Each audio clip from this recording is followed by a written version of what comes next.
You get the permission from the town clerk? Oh, yes, but he would like us to keep away from the children's swings and the Donald Duck sandpit. He'll soon change his tune when he hears the tramp of Nazi jackboots pounding over his bowling greens. Yes. And by the sir, Jones and Pike are outside. They're waiting for you to inspect their rifles again. Yeah. And also Fraser with his Lewis gun.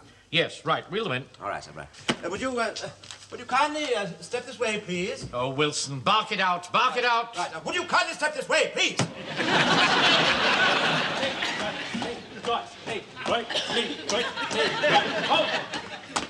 Right. About. All right, Pike, come on, let's have a look at it. I polished most of the marks off, Mr. Manning. Oh, yes, that's very much better. Now, I want you to bear in mind, Pike, always that this is a precision instrument. And I want you to promise me that you'll never again let your mother clean it with a bath brick.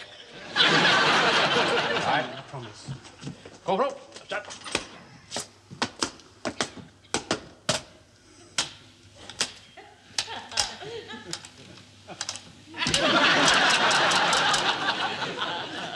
I'm surprised at you, Corporal, letting your rifle get into the state that this was in. Yeah, sorry, sir. I cleaned it with some mutton cloth, you see, sir, and I think a little bit of mutton got left in it, sir. Yeah.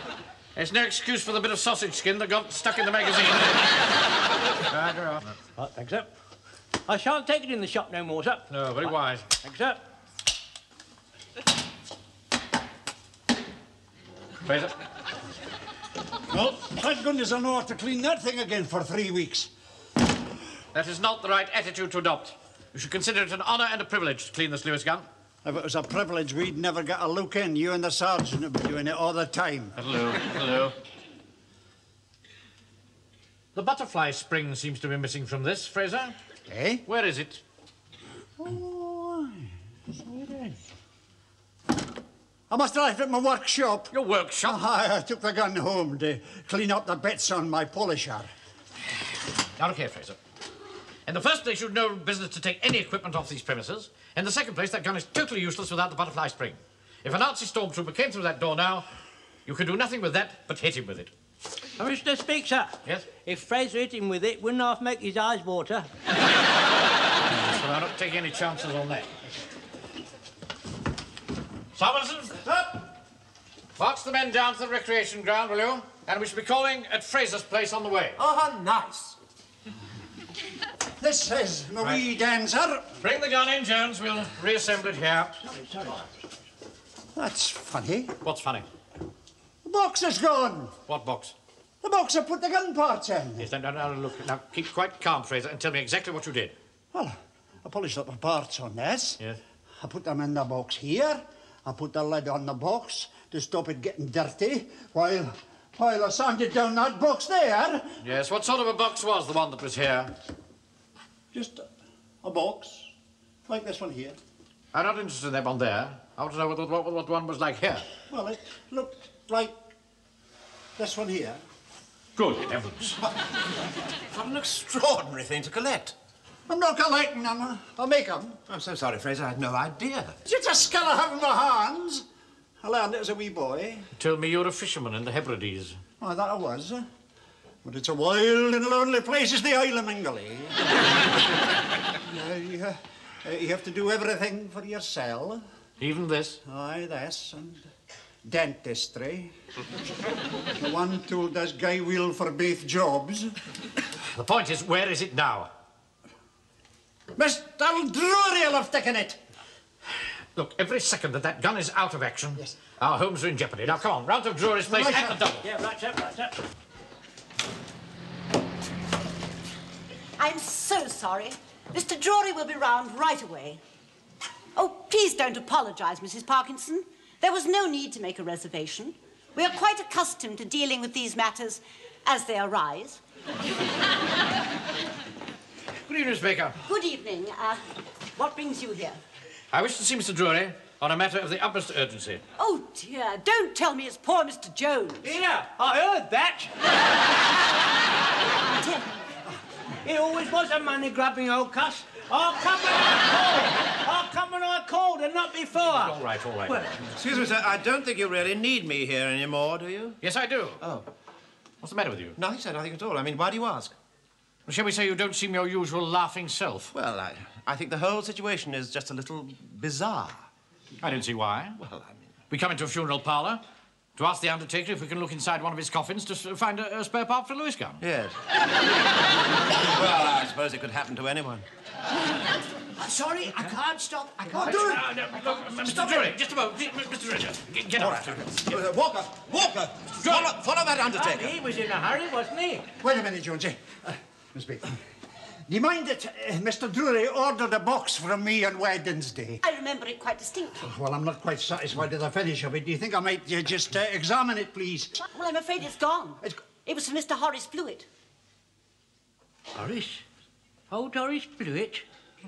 He was only in my shop last Wednesday. I gave him 2 books worth of Best End and Neck. And now he's passed away.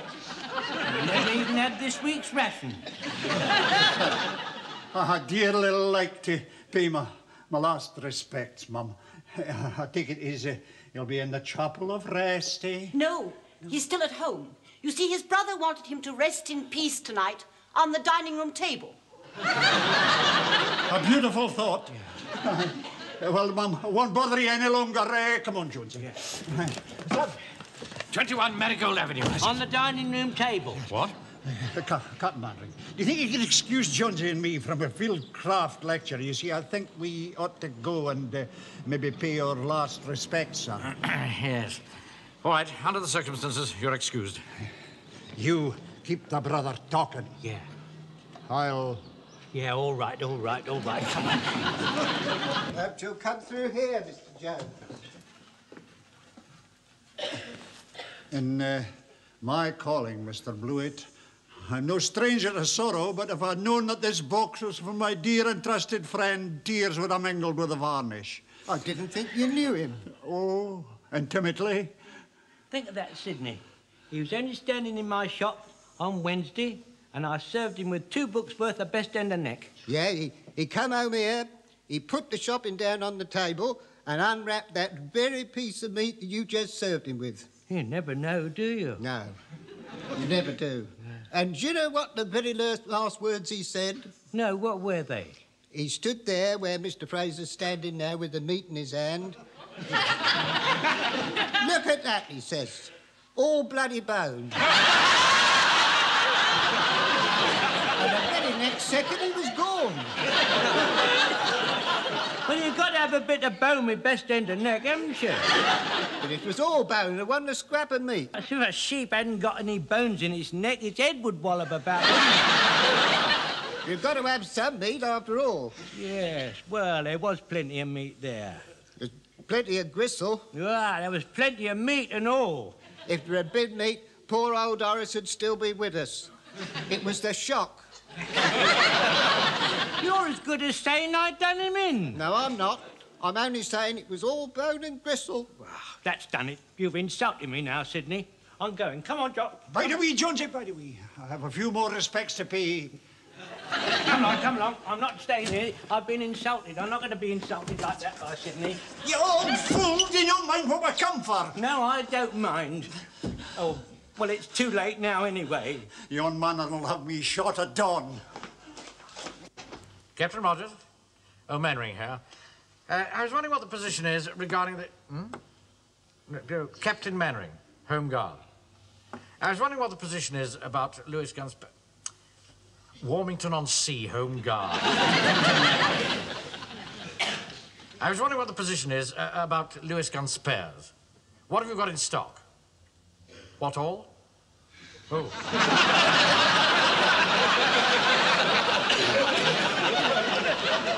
Rather what we expected, wasn't it? No, it's just a routine inquiry, that's all. Thank you. Not a single nut. Mr. Speaker, perhaps we can get this piece made by some skilled person, sir. Look here, Walker, you've got a friend, haven't you, who's pretty good at metalwork? Oh, what do you mean, Albert? That's right, Albert, yes. Doesn't he make spare parts for things? Yeah, but he's on holiday at the moment. Oh. When will he be back? Yeah, well, he might be sometime. He was caught making a spare part for a safe. Mr. Speaker, Mr. Fraser would like to apologise for having mislaid such a valuable piece of military equipment. Yes, well, let it be a vital lesson, 'twas all. For want of a nail, the shoe was lost. For want of a shoe, a horse was lost. For want of a horse, the battle was lost. Hence the expression, keep your hair on. Precisely. We're not going to be beaten. We're going to find a way around this. Now, I don't quite see what that's got to do with it, Jones. Come to think of it, neither do I, sir.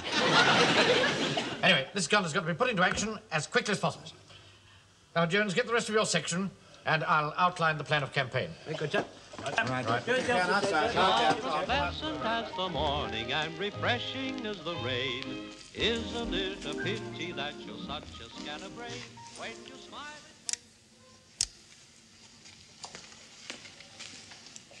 I know what part you've got to play. Yes. I go to the end of the terrace, and if anybody approaches, I signal. Right. Off you go. What is the signal? Make it a cuckoo whistle. A cuckoo whistle? Yes, a cuckoo whistle. How do you do that, for goodness sake? It's perfectly simple. Is it?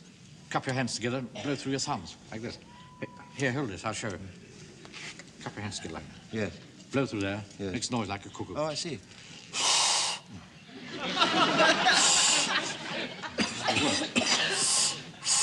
Blimey, if you two are cold, I can sell you a pair of gloves, 12 and 6 a pair. Virgin wool, that's from the sheep that can run faster than... all right. If you can't make a noise like a cuckoo, you better cough. All right, yes. Right, off you go. Right. You got the torch? Yeah, oh, Wilson, son, the torch. What is it? The torch.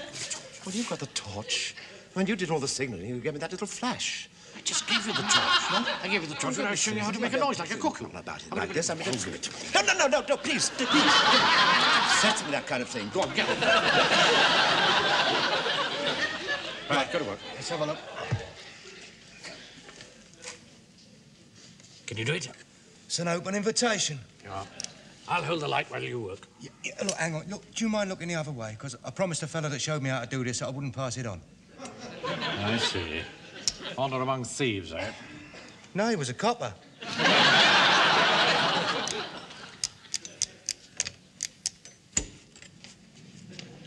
Well done. That's it. Good.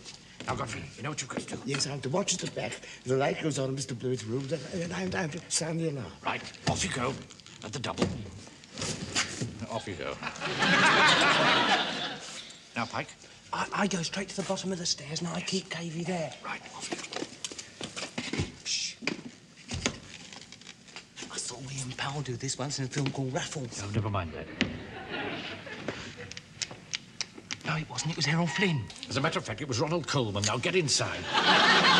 Lance Corporal Jones and Private... Lance Corporal Jones and Private Fraser reporting for your flash. Right. Do you know what to do? Yes. I will hold the torch while Private Fraser does the looking, or if it be so necessary, I will do the lifting while Private Fraser does the ferreting. Here, take the torch and Yes, go. right. Thank you, sir. Thank you. Shh. Yeah, I was supposed to go first. Well, why don't you wake up your ideas? I was wake up enough not to drop that thing in the coffin and leave it there, wasn't I? Shut your gub, you old brothers. Mess about. It's not my fault, it's Fraser's. Always Stop talking. Yeah. Last. What was that? I dropped the torch, sir. Oh, pick it up. I picked it up, sir. It's bust. It's bust.